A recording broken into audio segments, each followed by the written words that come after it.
President Trump is threatening to go to war on Nigeria a day after designating the West African nation a country of particular concern over the killings of thousands of Christians there.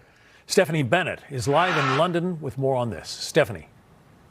Hey, John. Yeah, the president has been very vocal in the last 24 hours on Truth Social. I want to read you just a couple excerpts of one that came out 5 minutes ago. The president said, quote, "If the Nigerian government continues to allow the killings of Christians, the USA will immediately stop all aid and assistance to Nigeria and may very well go into that now, quote, disgraced country, guns a-blazing," he says. He is then hereby instructing our Department of War to prepare for possible action.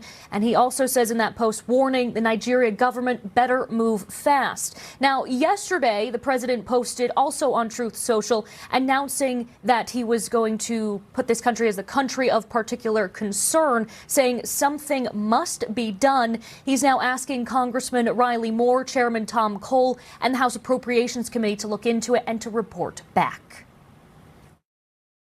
I think this is going to make a huge difference, and we're going to get right to work on this and get to the bottom of what's happening and give President Trump a full menu of options that we can use to try to stop these killings.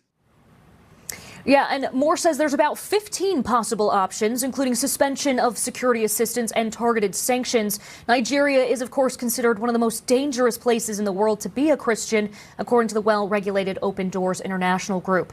Over the years, thousands of Christians have been killed in churches, schools, and entire villages have been burned. Some even brand it a genocide. The Nigerian government vowed today to keep fighting violent extremism and said it hoped Washington would remain a close ally. But some analysts blame the country's inability to protect its citizens over that wide spectrum of armed groups that operate across the country, including Boko Haram.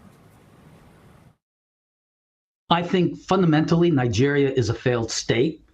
Corruption is simply out of control. So are the kinds of resources that should be there.